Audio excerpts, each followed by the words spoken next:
Hey everyone, this is Anna. Welcome back. This week I am so excited to be a guest tutorial author at Splitcoast Stampers. I will be showing you how I made this winter scene Christmas card. For a list of supplies, please check out the video description below. The majority of the background is made using alcohol inks. So the first thing you will see me doing here is applying some regular rubbing alcohol with a brush to the background, and then just starting to add all the different colors that I'm using. The first one you saw there is called Pool. The second one is called Turquoise. And then I add some of the mixatives as well. The first one there is called Silver, and then I use Snowcap. So this background is made in different layers. You will see me adding and then spreading it with a brush, which is, by the way, soaked in regular rubbing alcohol. And it's all about layers and layers and layers. You wait maybe a few seconds in between to allow it to dry a little bit, but then you're free to add some more. And there's really no right or wrong with alcohol inks. That's what I love about them, that no two backgrounds will ever look exactly the same, but they are all beautiful. So don't be afraid if whenever you try this, some of your colors are a little bit darker or brighter. It doesn't matter. It will still look great at the end. And by the way, the paper I'm using here is called Yupo paper, which is a great medium for use with alcohol inks. So in the next few shots, you will see me moving the Yupo paper around just to allow the wet ink to move freely on the surface. And then, of course, as I mentioned before, just keep on adding layers.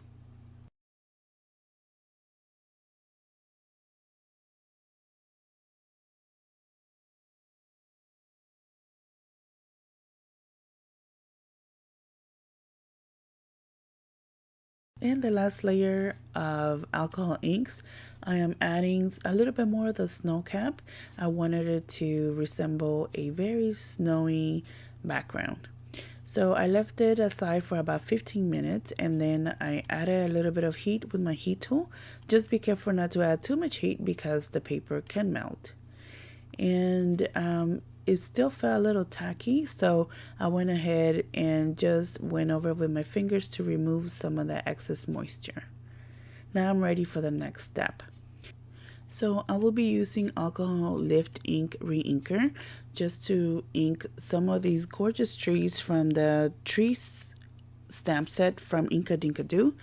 And I will be doing a type of lift ink technique, but I'm not looking for the very details in the stamp. I'm just wanting to create more like a background shadow for my trees.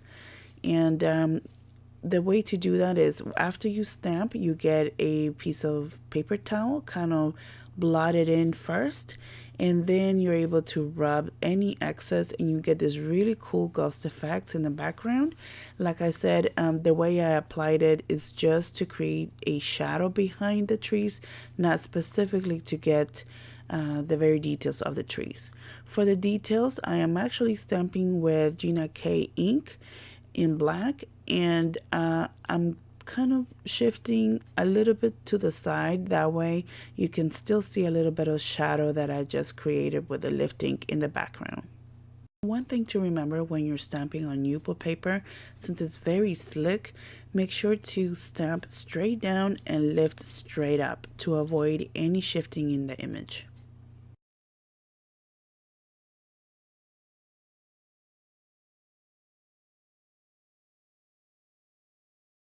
And here I apply a little bit more heat to heat set the image, since I will be adding a little bit more snow on top of these trees using some alcohol blending solution and a little bit more of that snow cap mixative.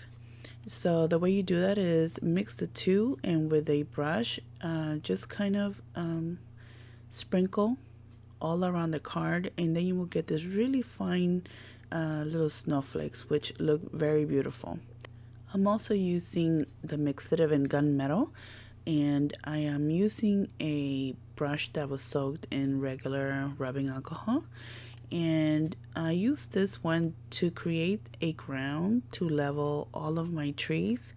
And I really like the effect that this gives. Almost it could be a reflection on a frozen lake maybe, or you can also view it as some little more snowbanks. So it's kind of fun to leave it up to the viewers to kind of imagine whatever they want from that image. I thought it was a really cool effect. So once again, I use my heat tool to set that, and now I'm ready to work on my sentiment, which I'm using Merry Christmas from this Altenew set.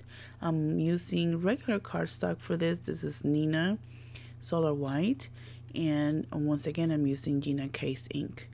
And to color the background on that white cardstock, I wanted it to match the background, so I'm using the Pool alcohol ink that I used previously and just adding it with a brush.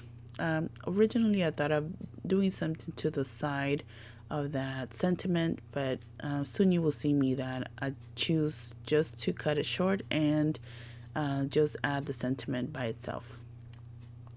So it was really fun coloring with alcohol ink. I've never really colored regular cardstock with it, but I really like the effect, and especially with a brush it creates a really nice texture. And I added a little bit more rubbing alcohol to the glass mat just so I could mix the color a little better into that white background.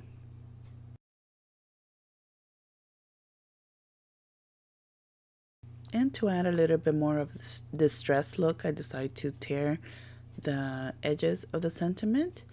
And I will also bend the sentiment a little bit before I adhere it, just to give it even an extra dimension. Now I'm ready to cut this panel slightly smaller than my card base, which is a regular A2 size card. And I am using Neenah White, Solar White for that card base. And there you see me adding some foam tape to the background just to create a little bit more dimension. And now I'm ready to also adhere the sentiment, which also has some foam tape, and I bend it a little bit so it could have a really nice scroll-like dimension.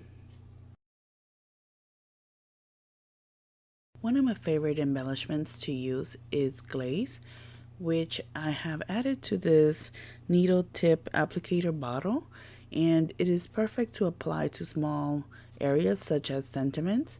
And it also works really well, as you will see here in a few seconds, to adhere small embellishments such as sequins.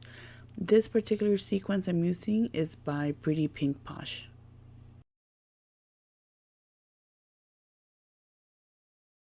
And that was the last step to finish this card. I hope you enjoyed the tutorial and that you give it a try.